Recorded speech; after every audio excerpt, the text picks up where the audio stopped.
Hey, what's up, everyone? Welcome in to a brand new gambling episode of Snaps.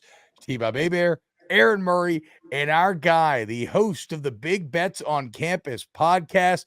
Find him on the Action Network.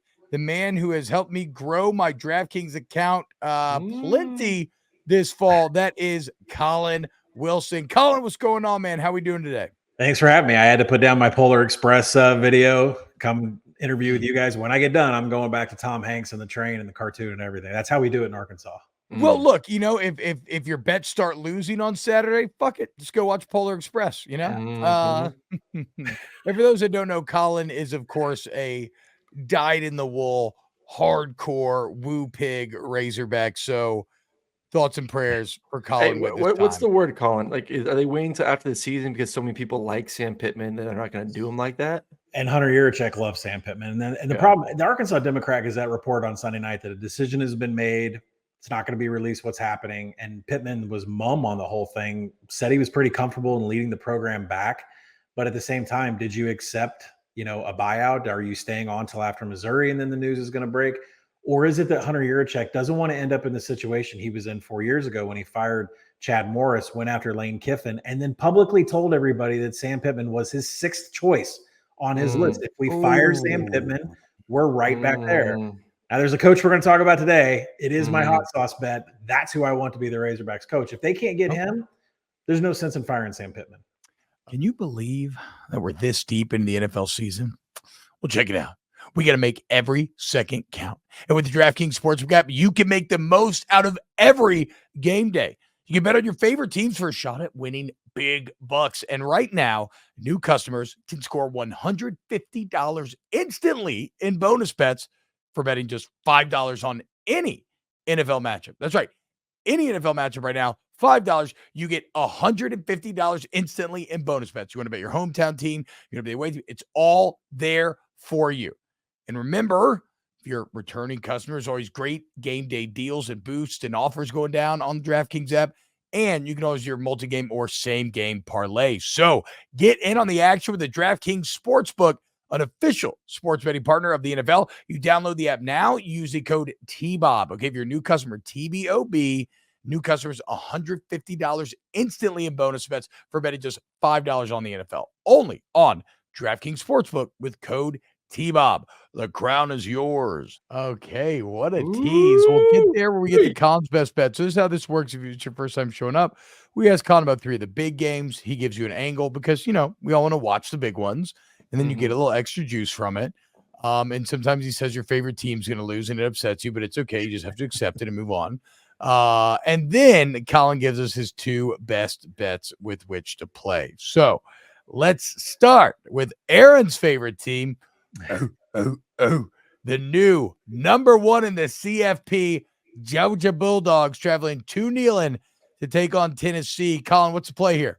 Is anyone making us more money than Georgia in the overs these days? I am not going to be a broken record today. I've been taking over like 5 weeks in a row. We're going first half under here, and I think you have to listen to the coach pressers. I listened to Kirby, and he says we're going on the road. It's going to be a physical environment. We need to establish the run. There's an emphasis on establishing the run. I heard that, and then I went and listened to Josh Heupel talk about the only way that you're going to beat Georgia is if you control the line of scrimmage. They certainly have a 3-headed running back stable that can try to do something against them. The problem is they're, they run outside zone. That's not going to get anything. I'm sorry, they don't run an outside zone, which is how you can attack Georgia. They're just not going to get it done with inside zone, which is what they run like 70% of the time. Georgia's just been eating that apart.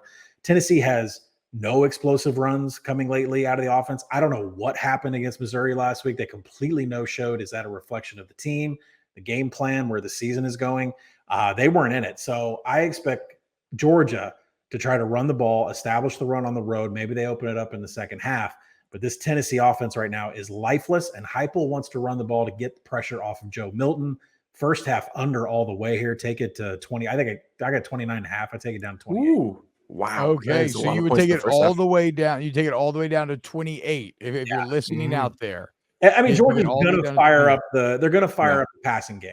But if Kirby wants to establish the run in this game on the road, then it's going first half under before they open it up. Yeah, I had the under for the Alabama-Tennessee game, and I think it hit the over in the first half, like one of the last plays of the half. like by a point. It was like 24-25. So like I would think Georgia on the road in Neyland. I kind of like that play a lot as well for the under. All right, Oregon State, Washington. Looks like there's rain in the forecast possibly. What do you like in this one, Colin? Hot sauce bet of the weekend. Here we go. If we win this one and lose all the others, this will be green in the back. We just need this one.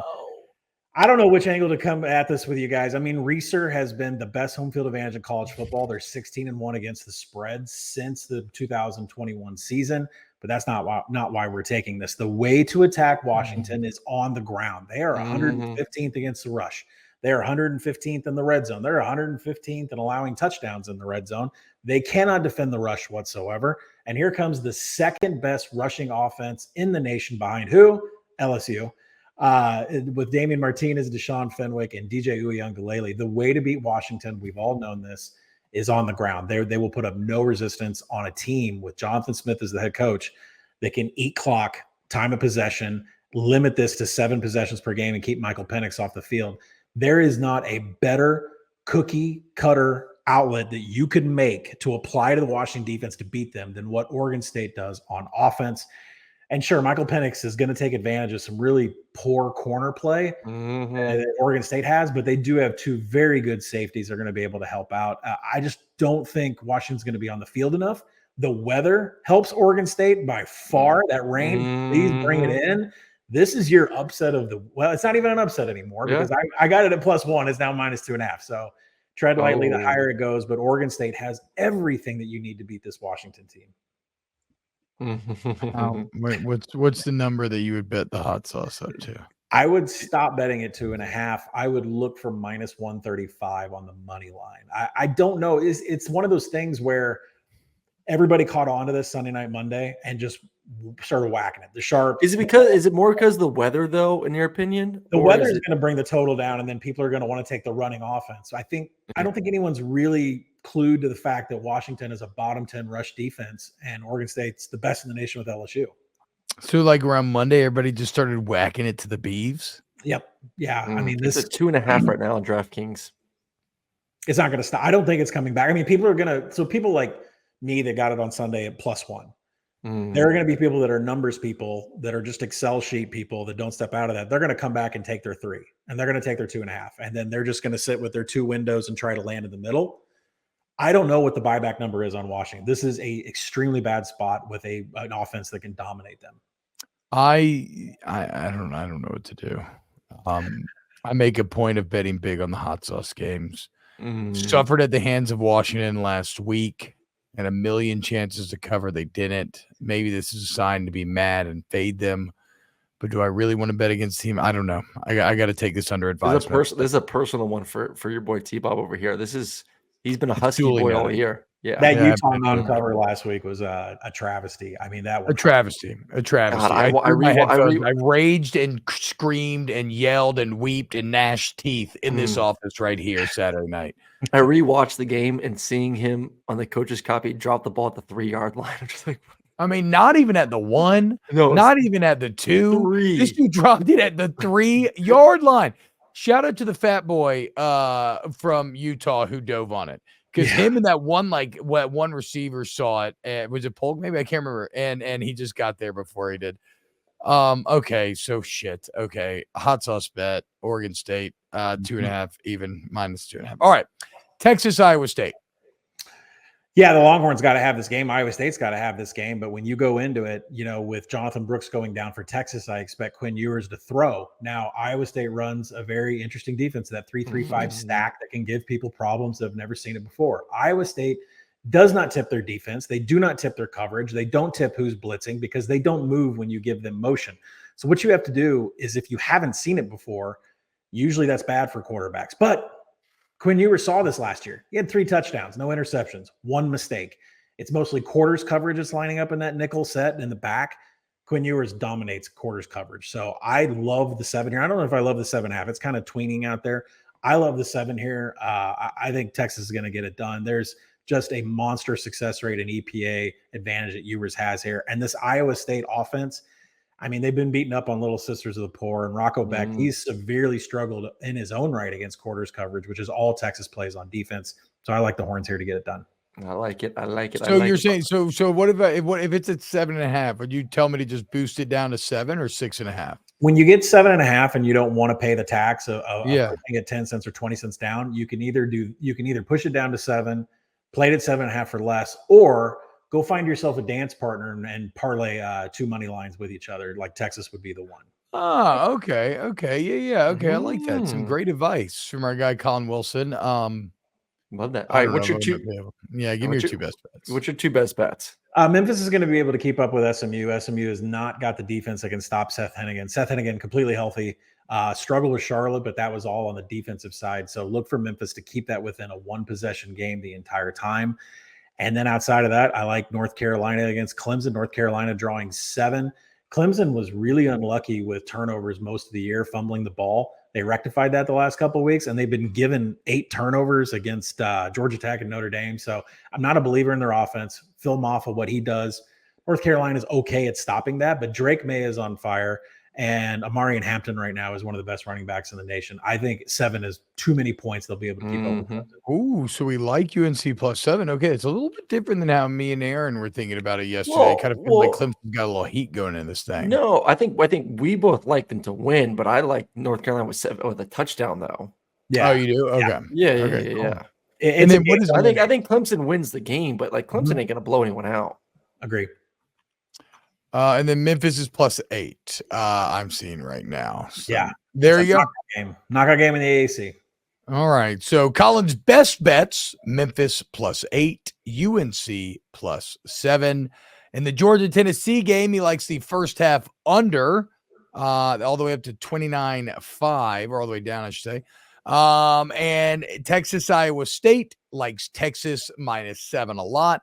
Expecting Quinn Ewers to be able to take advantage of that 3-3-5 once again. And then in a hot sauce bet, which I believe we said last week that maybe Washington, was it Washington that approached hot sauce level?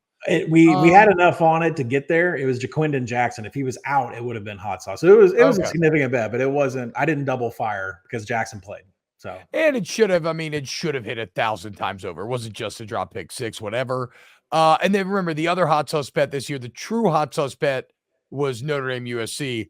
We saw how that played out. Yeah. I am not feeling great for my Huskies as the hot sauce bet this weekend in Corvallis.